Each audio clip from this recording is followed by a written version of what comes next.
happening, Cybertronians?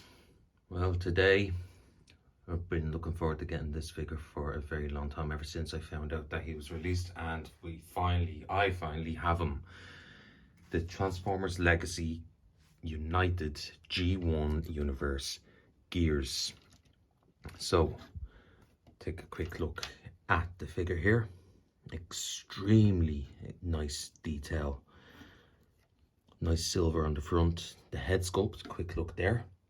The head sculpt is just perfect. Absolutely spot on to his on-screen counterpart. Nice Autobot logo there at the base of the chest. Very, very reflective silver on this. I really do. Look at the side here. Now he does have a little bit of back kibble, but for the way he transforms, there's not much that can be done there about that. However, does it kill the enjoyment of the figure? No, not one bit.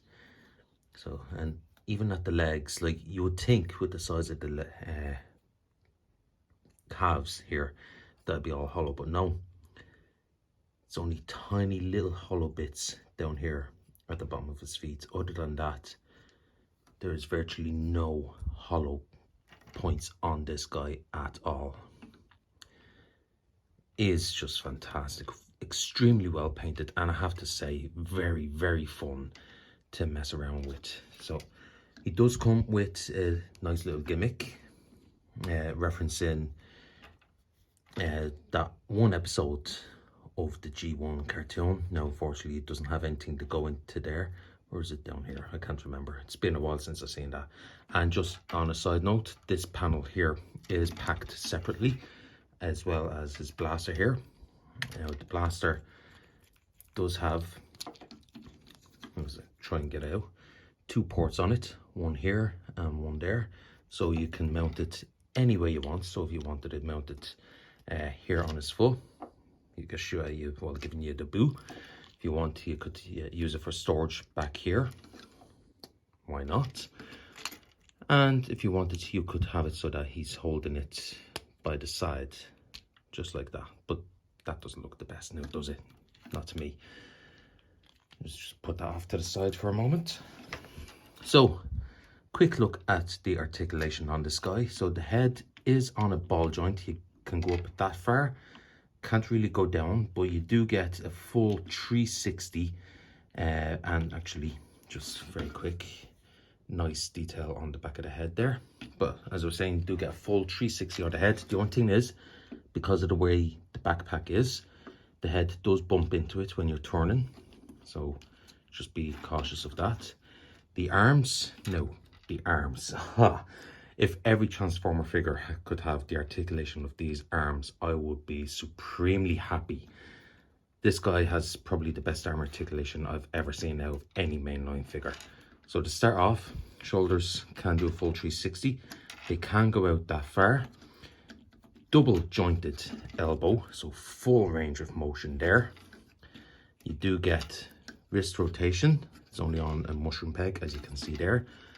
But what really got to me is the backwards and forwards butterfly joint there. Now this is for transformation, but it lends itself so well to the articulation in robot mode. So down to the waist, you do get a full 360 there. Legs can go forward that far. They can go back that far. You can do the full splits. Thigh rotation. Full range of articulation at the knee. And then his feet, they can't move up or down, but you get ankle breakage levels of articulation there. So the only thing articulation-wise that this guy falls down on is the toes, as in lack of. But other than that, this guy has all the articulation that you could possibly want, and then some. So, for comparison, here he is with the other minifigure, one of the first ones I reviewed on this channel, the studio, or sorry, not studio series, the Legacy Brawn, and that size comparison does work really well for me. Here he is with the studio series, and it is studio series this time. Cup, the first edition, and yeah, I suppose that does kind of work. And here he is with studio series 86 Blaster. So for transformation with this guy is actually very simple, but very fun to do. So what I do first, I just bring his arms up all the way like that, open the chest, bring it down just like that, and you have the two wheels in here. So just flick these out to the side. You want to bring this tab down and then just angle it down all the way just like that. Next, just open the backpack out like that and bring the wheels out. They are tucked in here. Rotate the head around 180 and then just bring the arms in, and they will nestle in here. Of course, when the camera's on, this wants to fight me. It's not just you, MGO, happens to all of us. But bring the arms into the chest just like that. Then bring the backpack over, and you'll have these tabs right here that will go into slots right there on the arms. So just bring that forward. Now, if they don't line up straight away, don't worry about it. It's not a big deal because you can get them in later on in the transformation anyway. But once you're at this point, come to the legs and just bring these two panels out just like that. Some more extra detail that's being exposed there. And then what you want to do is just bend the leg over just like that. Now make sure that his hips and thighs are lined up, and just bring down, snap that into place there just like that. Rinse and repeat on the other side, and bring that down just like that. And then for the final touches, you do have the tab and a tab right here that goes into these two slots right there, and then you have these tabs here that will go into these slots right there. So just bring this up, not that panel, the wheel part, tab it in nice and securely.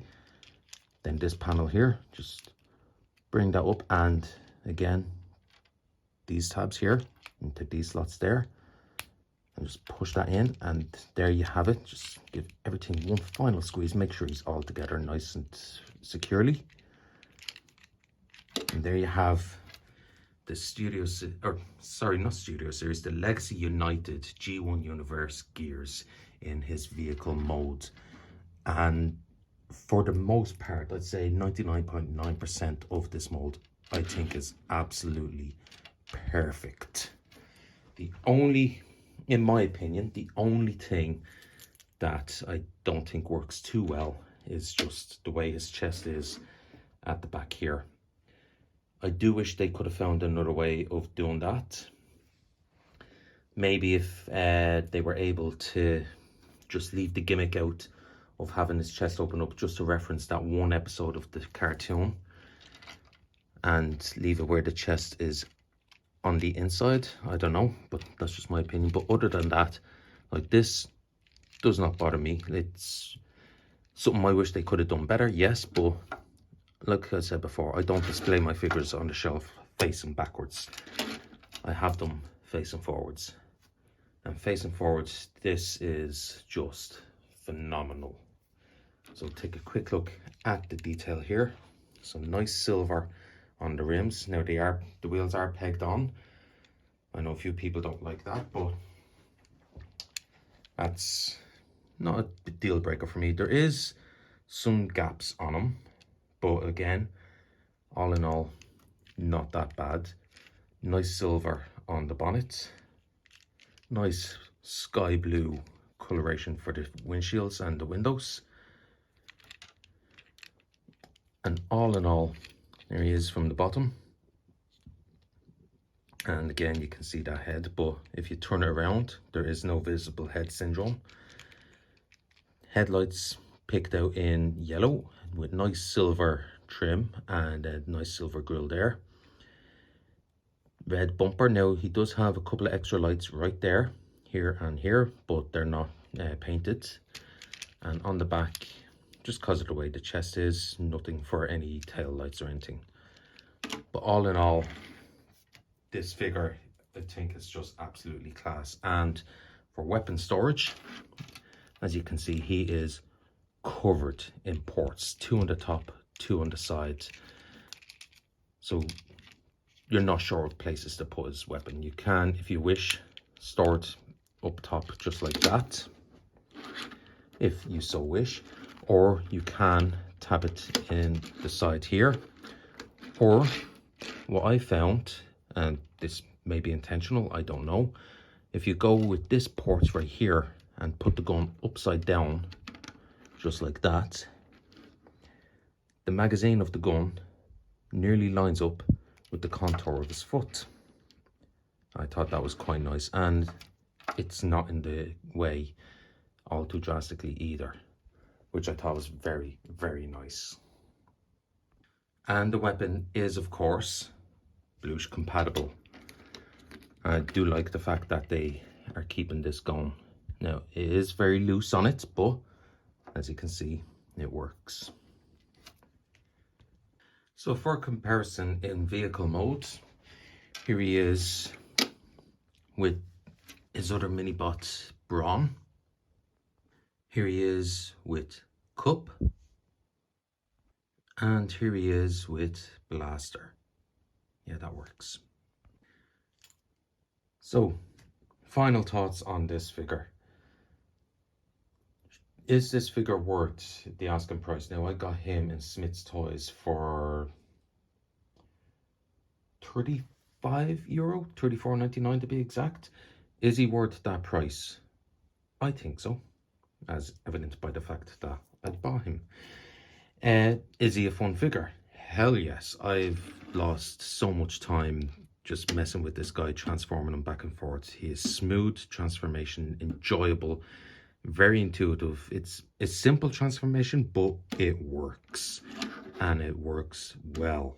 Like, he does what he sets out to do. It's not like, I don't know what it is with the mini bots, the legacy line lately, but the mini bots, especially this guy and yeah, him too, they have just been such great fun to mess with. So definitely pick this guy up. If you see him anywhere, don't hold back, don't wait, don't think about it, just pick him up. Well worth it. He really is. Now, I will leave the link to Smith's Toys website in the description down below. So if you need to, or if you want to buy your own figure or any others that they may have, work away. And in the meantime, until my next review, remember, being a nerd is the right of all sentient beings. Peace out.